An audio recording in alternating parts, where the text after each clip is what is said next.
Hey guys, welcome back to the channel. We are talking strictly about yardage judging today. This is something I've done my whole life. Known as one of the best yardage judgers that ever lived, which I don't think that I probably am. A lot of people call me a walking rangefinder. They think I just go out on the range and judge all these targets perfectly, and that's how I win these tournaments. What I do, just to give you a little background on yardage judging, like I don't get rangefinders when I shoot these tournaments. All these tournaments in my class, which was the original pro class, the game is you judge the distance. I have to figure out how far this target is, set my sight to my guesstimated judge, then shoot the target, which means if I'm off by more than a yard, I'm not hitting what I'm aiming at, pretty much. So I have to be very good at yardage judging, but more than that, and what I try to tell people, I'm not perfect at yardage judging. I think it's a decision making and a strategy that makes people so good. You talk about guys like Dan McCarthy, that has been my toughest competition for a long time. Chris Hacker, Chance Boboff, those guys that are archery intelligent. They strategize better than the rest of the field. It's not that they're that much better at yardage judging and that much better at shooting. They are that much better at strategizing. They're that much better at making good decisions with the number they come up with. So let's get into my thought process when I walk up to the stake on tournament day, on how I'm going to judge a target on the range.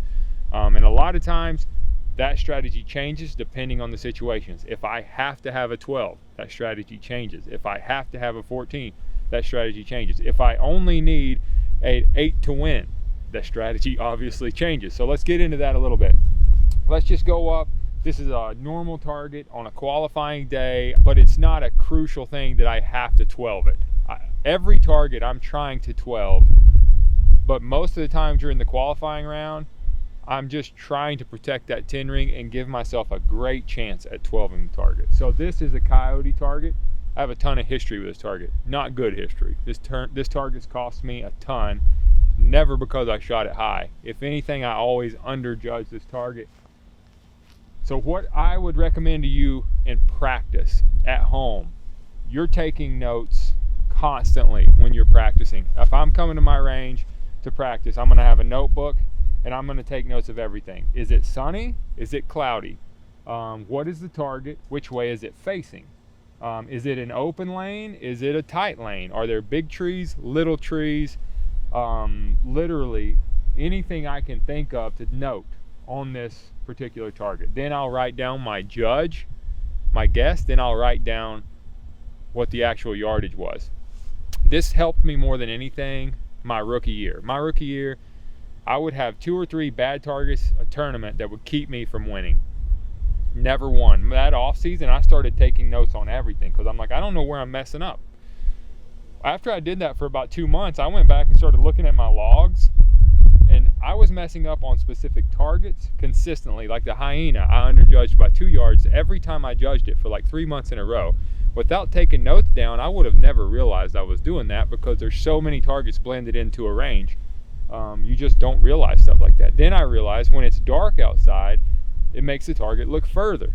I'm overjudging things when it's cloudy or when it's a dark target in a dark lane because I can't see detail on it, and my mind is just assuming and presupposing that it's further because I can't see as much detail. And the opposite of that, when it's bright and sunny, I was underjudging targets because I could see so much detail on the target that my mind thought it was closer. And so when you start realizing things like this and you start putting pieces of the puzzle of holes in your game, you can really fix a lot of problems. You can band-aid those on the range. So now in a tournament situation like here, I'm in an open field, a coyote that I know I have a tendency to underjudge, and it's bright outside, which makes him look even closer.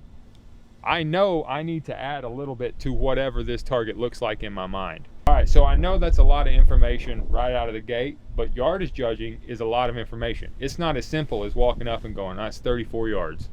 Doesn't work that way.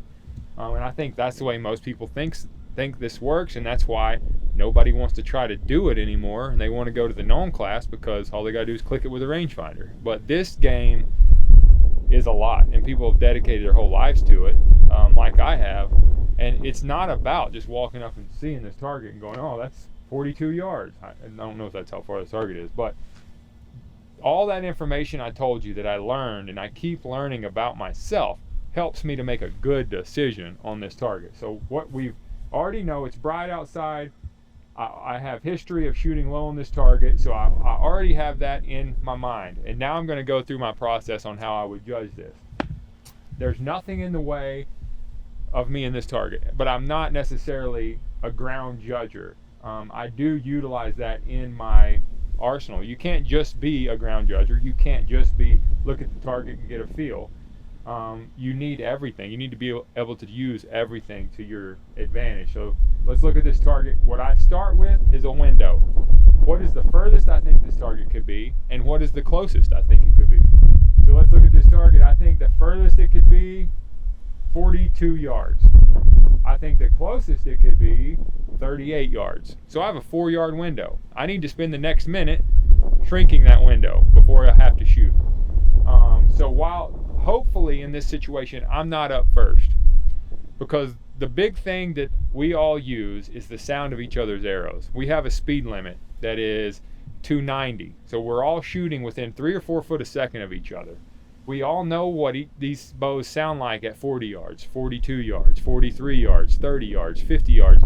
So I'm hoping that I'm not up first, and I can, while I'm judging off to the side, I can listen to my competition's arrows. So that first arrow goes, if I'm thinking it's 39 yards, that first arrow goes and it sounds like 42, I'm instantly like, boom, I got to add some yardage. I need to protect this 10 ring. On top of that, if it's McCarthy, somebody I really trust to make a great shot, and we think a lot alike on the range, you know your competition, he shoots it in the leg, I'm instantly like, there's something really deceiving about this target, and I need to take a closer look at it. So you just have to use all that information. You have to be very smart to be a good yardage judger. So that being said, my window is 42 and 38. Just off history, I'm going to go ahead and get rid of 38. Because I really don't feel like it's that close, because I always shoot this target low. It's bright outside. I'm honestly more between 40 and 42 with my number after I use my past history and the conditions that I'm looking at. There's only about this much room under the 12 of 8 before I get to the 5. Another reason I definitely don't want to shoot low. So let's go and say I don't have to have this 12. Right, I don't have to have it. We're just shooting, but I do not want to give up an 8. So with that being said, I'm going to try to find my absolute, which is my next step. And an absolute is something I came up with on my own for a name. It's just, when I grew up, I didn't have a range. When I won my first pro tournament, I didn't have a 3D range. I had one 3D target and a bag target. And I shot that bag target at 30 yards every day, over and over, my whole life. And a bedded buck was my favorite one at 30 yards. So I feel like I can pick out 30 yards no matter the situation, no matter where I'm at. And I call that my absolute. If I'm looking and I'm just coming up with blanks, nothing's clicking in my head, nothing seems to be jumping out of me, I need to go into my absolute and double check everything. So I'll find 30. I feel like I can pick 30 out, and you need to be a good yardage judger to have an absolute, something you can fall back on, to double check your guess, to give yourself a way to get a number to shoot a 10 on those targets. You just have no idea, you have no clue. So if I find my 30, I can imagine it right there, and then I walk it back to the target in 5-yard increments. 30, 35, 40. I feel like that target's still on the other side of 40 for me. So that being said, I'm going to probably make a decision that 42 is the furthest I could see this target. 41, if I had the 12, it would be my number, but I'm going to shoot this target for 42 and know that that's probably going to get me a 10, and I'm going to try to break a great shot on the 12 with all that information. This target's 41 yards on the money. So if I had to have it, I would have shot it for 41. I knew that would be a good play at the 12. 42, I knew would give me a chance at the 12. And honestly, at that distance, that's about an inch. So I still might clip the top of that 12, but probably going to be a 10 just over it. But that's kind of how I would strategize here. This would be considered open, which you have to take into consideration. Another situation you might get in is a bunch of little trees. If you get in forests that are little bitty trees, it makes the target look further because there's way more trees between you and the target, and it's just the way your mind sees it. And if there's just a couple giant trees, makes that target look like it's right in your face, because the trees are so big, everything's so big. You have to take into consideration the size of the target. This is a little target. Normally that makes people think it's further. You shoot an elk target at 50 yards, the elk target looks like it's 40 because it's so big, it looks like it's right in your face. You have to know your targets, you have to know your competition, and you have to know yourself to be a great yardage judger and make a good decision with the numbers that you get. So that being said, this was a success. I would call this judge a major success. Let's go look at one or two more scenarios, maybe in the woods in a thicker environment, and I'll kind of break down how I would judge that target as well. All right guys, we are at another lane. This is the lynx target, a little bit tighter lane. The ASA the last few years have been putting us in extremely tight lanes. Like you can only see the vitals. Sometimes even part of the scoring rings are covered, which is not supposed to happen, but sometimes it does. Makes it very difficult to judge in detail. The preferred way that all the pros judge is just look at the target and a number comes to you, because we look at so many targets and we practice so much that on a good day, it's just clicking. Like you look at this target, boom, you get a number in your head, that's probably a really good number. But when they cover up most of the targets, you're in tight lanes, or on bad days, that's when you have to utilize all the stuff I've been talking about. I utilize it every target anyway, really just to double check. But some days it's just flowing better than others. And some days I look at targets and do not have a clue. And those days are the ones I really have to pull from the information around me, all the things I've learned, and make a good decision. So the first target, we judged protecting the 10 ring. Didn't have to have a 12, but wanted to give ourselves a chance, but definitely not give points back like we would in a normal qualifying round during a Friday round, trying to make it to the finals. This target we're going to judge as if we got to have it. A 10, we're out, we lose. So really, we are only focusing on the one ring we want to hit, a 12 or a 14.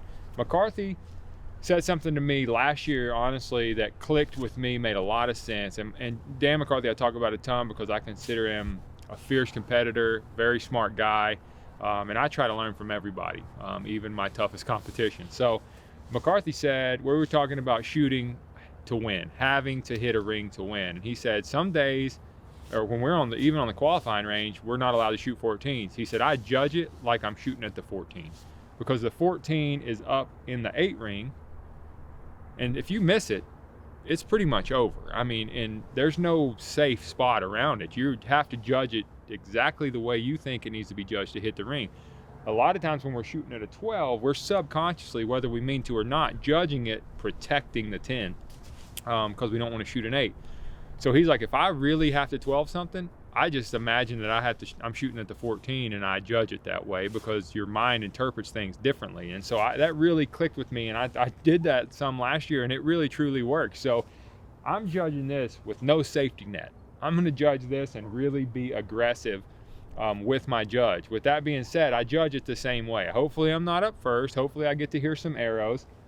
I think about my past history with this target. And the lynx, you have to look at which way it's facing. And when it's facing left, the way it's facing now, the core is the 8 ring. So on the other side of this target, if it's facing right, the 8 ring is bigger than the core. So you don't have nearly as much room under this. But since we have to 12 it, nothing else matters. If I shoot a 10, I'm either out of the finals or I lose the tournament. So I don't care about a 10. I don't care if I shoot an 8. I don't care if I shoot a 5. The only thing that matters is hitting the 12. So that's the way I'm going to judge it. But say I lead it, I don't get to listen to arrows, I've still got to find my window. So if I look at this target quickly, it's very similar to the last one. The furthest I could see this target, again, is about 42 yards, and the closest I could see this target is about 39 yards, honestly. I have a pretty good history with this target. when I first came out, I judged it low a lot. Then I think I overcompensated and started judging it high, and now I feel like I judge it pretty good. Obviously make mistakes, and might make one right here on this video. But I'm just gonna pretend like I gotta 12 this thing to win the World Championship, the Classic, and judge it that way. So taking everything else into consideration, I'm gonna look at my absolute next. Find my 30, and I see my 30 about where those thick roots start, where the grass ends and there's like a dark root sticking up. That's about where I see my 30-yard mark. And then if I walk it back 5 yards, this target's really looking like that 40-yard mark is where I'm ending up. So my least number was 39, my far number was 42. My absolute's telling me more of a 40-yard mark. So knowing I gotta have it, I'm gonna go ahead and cancel the furthest number away, 42. So now I'm stuck with 39, 40, 41 as my 3 numbers. Knowing that if it's 39 and I shoot it for 40, I have a chance to hit the bottom of it. Knowing that if it's 41 and I shoot it for 4, or if it's 39 I shoot it for 40, I have a chance to hit the top. If it's 41 and I shoot it for 40, I have a chance to hit the bottom if I make a great shot. My play is probably gonna be 40 yards and execute the best shot I possibly can at this ring, knowing that's an aggressive number, but it might be 1 on each side of it. You see, that's 3-yard spread. That's not me walking up and going, it's 40 and a half. That's me taking my window, shrinking it, using history, using the situation, and picking the number that gives me the best chance of hitting this ring. So that would be how I would play this target. I'm gonna range it and see what that would have got me. I didn't pre-plan this. It's 40 yards on the money, okay? It don't always work that way. I lose tournaments making those same decisions, but those are the smart ways that it wasn't 40.1, it was 40.0. But that's the smart way you go about breaking down a course from not having to 12 it to having to 12 it. If that was the target on a range that I didn't have to 12, I'd have probably shot it for 41 or 42, my safer side of my numbers. Or I might even, if I literally walk up to this and my window is huge, I'm struggling today, could be 43, could be 38. That's when I'm probably gonna go with a number like 42, call upper and aim at the lower, and play that rise of the 10 ring, knowing I probably got too much yardage, but not having a clue where in that window the actual number is. I'm playing the whole 10 ring, still giving myself a chance to 12 it. I never aim center 10 hoping for a center 10 at any point ever in the game, unless all I got to do is hit an 8 ring to win the tournament, which does happen sometimes. But you judge it the same way. You don't all of a sudden, I think maybe that's another thing I should address. When you have a lead, people start protecting. They start everything gets bigger. They start going, I don't have to 12 it, I just need to keep it in the 10 ring. Well, when you do that, everything you're focused on gets bigger. Your focus in your shot gets bigger, bad. The focus in how precise you're judging it gets bigger, bad. And that's when mistakes are made and you don't keep it in the 10 ring and you lose the tournament. You need to keep that intensity and precision throughout the entire first shot all the way to the end and final shot, no matter what your lead is, because I've seen crazy things happen when people let their focus wander because they think they've got it in the bag. And I've done it myself. So if I had to hit an 8 on this target to win a tournament, I still judge it exactly the same. I gotta have it. High, low, doesn't matter, I gotta have it. Then I'm gonna aim center mass of the 8 ring, making sure I don't make a mistake here. That's just the way you play the game with yardage. Honestly, I know this has been a ton of information on yardage judging. It's not as hard as people think if you do this the right way. If you have history, if you take the time to take notes and learn where you make mistakes, learn what targets you struggle with. Javelina, for example, I've struggled with since I was a kid, continue to struggle seeing it as far as it is to this day. It looks closer to me no matter the situation. I have to add 3 yards to that target every time I shoot it, no matter what. You have to know these things about yourself before you can become a good decision maker. So I would like to say I'm not a good yardage judger. I'm a good decision maker, and it makes me look like a good yardage judger. So all these guys that say I'm just not good at judging yardage, I've tried it, and I just suck at it. That's because you're looking at it the wrong way. You think you got to be able to come out here and look at that target and go 40 yards is what it is. That's because that's what it looks like. Nope. I'd say it looks like 41, and it looks like 39. It looks like it could be 42, but I make decisions based on all the information I have. And that's how you become a consistent, great decision-making yardage judger that could compete with the best in the world. I hope you guys have enjoyed this video. I hope this information has helped you. This is what I've learned over the last 30 years of playing this game. If you like everything you're hearing, please hit subscribe, hit that like button, that notification bell. We're going to be bringing you a ton more information that hopefully helps you like this video did.